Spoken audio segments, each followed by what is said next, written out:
एक समय था जब सवाल पूछा जाता था कि मोदी कैसे जीतते हैं, लेकिन अब सवाल बदल चुका है। अब लोग ये पूछ रहे हैं कि बीजेपी आखिर हर चुनाव जीत कैसे जाती है। तो ये बात करें अगर 2024 लोकसभा चुनाव में बीजेपी भले ही अपने दम पर बहुमत से दूर रह गई, लेकिन उसके बाद जो हुआ उसने विपक्ष ही नहीं बल्कि राजनीतिक विश्लेषणों को ही हैरान कर दिया है।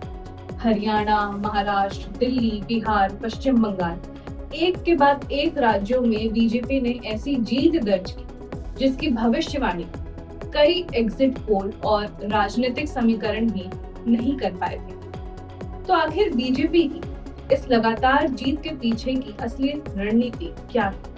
कैसे पार्टी हर राज्य में अलग अलग मुद्दों के बावजूद खुद की सत्ता के केंद्र में बनाए रखती है? क्यों विपक्ष बार बार बीजेपी के चुनावी मॉडल के सामने कमजोर पड़ जाता है? आइए समझते हैं कि बीजेपी की जीत का पूरा इलेक्शन ब्लूप्रिंट आखिर क्या है।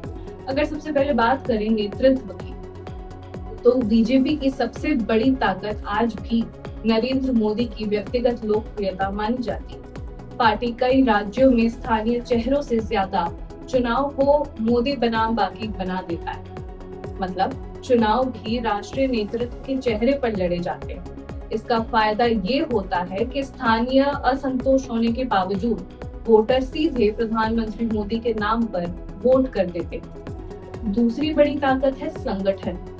बीजेपी सिर्फ चुनाव के समय एक्टिव होने वाली पार्टी नहीं है, उसका बूथ स्तर तक फैला कैडर साल भर काम करता है। हर बूथ पर कार्यकर्ता, पन्ना प्रमुख, social media team, WhatsApp group, micro management, यानी चुनाव शुरू होने से पहले ही पार्टी ग्राउंड पर पूरी तरह तैयार कर चुकी होती है। तीसरी रणनीति, नैरेटिव कंट्रोल। बीजेपी हर चुनाव को सिर्फ स्थानीय मुद्दों तक सीमित नहीं रहने देती।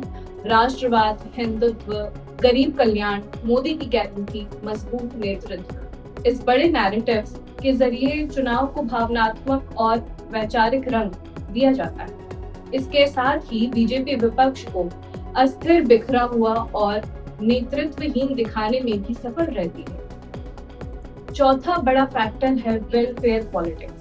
उज्जवल योजना, पीएम आवास, मुफ्त राशन, किसान सम्मान निधि, जल जीवन मिशन, इन योजनाओं का सीधा लाभ करोड़ों लोगों तक पहुंचा है। बीजेपी ने इन योजनाओं को सिर्फ सरकारी स्कीम नहीं रहने दिया, बल्कि उन्हें राजनीतिक कनेक्शन में भी बदल दिया है।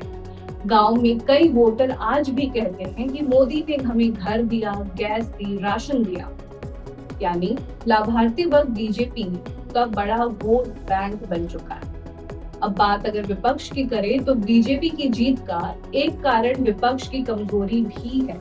कई राज्यों में विपक्षी दल आपस में ही लड़ते रहते हैं, सीट शेयरिंग पर सहमति नहीं बनी, और जहां संगठन बना भी है वहां नेतृत्व और कार्यकर्ताओं में तालमेल की कमी दिखाई।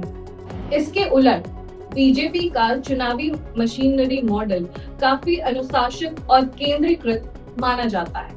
बीजेपी की एक और खास रणनीति, लंबी राजनीतिक तैयारी। पार्टी अचानक चुनाव नहीं लड़ती, वह पहले सामाजिक समीकरण बनाती है, स्थानीय नेताओं को जोड़ती है, विपक्षी दलों में संग लगाती है और फिर धीरे धीरे सत्ता तक पहुंचती है। यही वजह है कि जिन राज्यों को कभी बीजेपी का कमजोर क्षेत्र माना जाता था, वहां भी पार्टी लगातार मजबूत होती गई।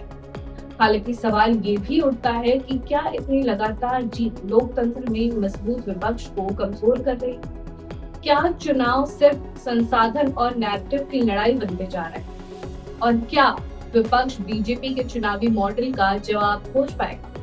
देखिए, फिलहाल तस्वीर यही कहती है कि बीजेपी सिर्फ चुनाव नहीं लड़ रही, बल्कि उसने चुनाव जीतने का एक ऐसा मॉडल तैयार कर लिया है जिसे चुनौती देना विपक्ष के लिए लगातार मुश्किल होता जा रहा है। और शायद इसी वजह से अब सवाल सिर्फ कौन जीतेगा नहीं है, बल्कि बीजेपी को हराएगा कैसे बन चुका है।